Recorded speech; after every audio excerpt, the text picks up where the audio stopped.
কথা ছিল গ্রাহকের কাছে পৌঁছে দেবে টেকসই ও নির্ভরযোগ্য বিদ্যুৎ। সেই লক্ষ্যেই ২০২২ সালে অবকাঠামো সম্প্রসারণ প্রকল্প নেয় ডেসকো। কিন্তু অর্থায়ন, জমি সংক্রান্ত জটিলতা ও রাস্তা খোঁড়ার অনুমতি না মেলায় প্রকল্পের কাজ পিছিয়ে যায়। ফলে মেয়াদ শেষ হলেও বিদ্যুৎ বিতরণ শুরু হয়নি, উল্টো বেড়েছে প্রকল্পের ব্যয়। আইএমইডির প্রতিবেদনে উঠে এসেছে পরিকল্পনা ও সমন্বয়ের ঘাটতির চিত্র।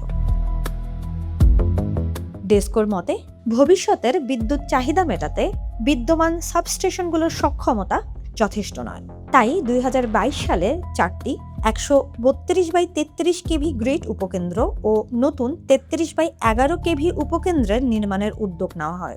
লক্ষ্য ছিল গ্রাহকদের টেকসই ও নির্ভরযোগ্য বিদ্যুৎ সরবরাহ নিশ্চিত করা। তবে রাস্তা খোঁড়ার অনুমতি, জমি হস্তান্তর, প্রশাসনিক জটিলতা এবং ঋণ চুক্তিতে বিলম্বের কারণে প্রকল্প বাস্তবায়ন বাধাগ্রস্ত হয়েছে। একনেকের অনুমোদনে ২,২৭২ কোটি টাকার এ প্রকল্প বাস্তবায়ন শুরু করে ডেসকো। ২০২২ সালের এপ্রিল থেকে শুরু হওয়া প্রকল্পটি ঢাকা, গাজীপুর ও পূর্বাঞ্চলের বিভিন্ন এলাকায় বাস্তবায়নের কথা ছিল। তবে রাস্তা খোঁড়ার অনুমতি, জমি হস্তান্তর, প্রশাসনিক জটিলতা এবং ঋণ চুক্তিতে বিলম্বের কারণে নির্ধারিত সময়েও কাজ শেষ হয়নি। বর্তমানে প্রকল্পের বাস্তবায়ন অগ্রগতি মাত্র ৫২.৫%, আর আর্থিক অগ্রগতি ৩০.২%। এ কারণে প্রকল্পটি সংশোধনের জন্য পরিকল্পনা কমিশনে পাঠানো হয়েছে।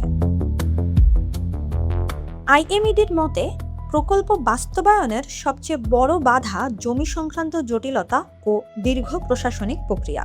জমি অধিগ্রহণ, মালিকানা নিয়ে বিরোধ, ক্ষতিপূরণ নির্ধারণ এবং অনুমোদনের দেরির কারণে সাবস্টেশন ও ট্রান্সমিশন লাইনের কাজ পিছিয়ে যাচ্ছে।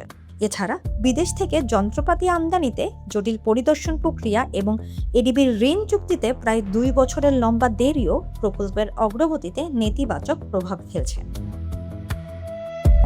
প্রতিবেদনে আরও উল্লেখ করা হয়েছে, ঢাকার মতন জনবহুল এলাকায় রাস্তা খনন, কেবল স্থাপন ও সাবস্টেশন নির্মাণে সামাজিক ও প্রশাসনিক প্রতিবন্ধকতা একটি বড় ঝুঁকি হয়ে দাঁড়িয়েছে। এর সাথে ডলারের বিনিময় হার বৃদ্ধির ফলে আমদানি নির্ভর যন্ত্রপাতির খরচ বাড়ার আশঙ্কায় প্রকল্পের ব্যয় আরও বৃদ্ধি পেতে পারে। প্রকল্প পরিচালক প্রকৌশলী মোহাম্মদ সাইদুর রহমান জাতীয় অর্থনীতিকে বলেন, রাস্তা খোঁড়ার অনুমতি না পাওয়ায় এখনও প্রকল্প এলাকায় কেবল স্থাপনের কাজ শুরু করা যায়নি। বর্ষা মৌসুম শেষ হলে রাজুক ও সিটি কর্পোরেশনের অনুমতি নিয়ে পুরো দমে কাজ শুরু হবে বলে আশা করছেন তিনি। কনজিউমার্স অ্যাসোসিয়েশন অব বাংলাদেশের জ্বালানি উপদেষ্টা অধ্যাপক এম শামসুল আলম জাতীয় অর্থনীতিকে বলেন, সরকার বিভিন্ন উন্নয়ন প্রকল্প পর্যালোচনা করছে। এরই মধ্যে অগ্রগতি ও কার্যকারিতা বিবেচনায় অনেক প্রকল্প বাতিলও করা হচ্ছে। তিনি আরও বলেন, কাঙ্ক্ষিত অগ্রগতি না থাকা এবং অস্বচ্ছতার অভিযোগে অনেক প্রকল্পের প্রয়োজনীয়তা নিয়েই প্রশ্ন উঠেছে। তাই অসঙ্গতিপূর্ণ প্রকল্প সংশোধনের বদলে বাতিল করা, প্রকল্পের যৌক্তিকতা জনসমক্ষে যাচাই এবং বিলম্ব ও ব্যয় বৃদ্ধির জন্য দায়ীদের চিহ্নিত করে জবাবদিহির আওতায় আনা জরুরি।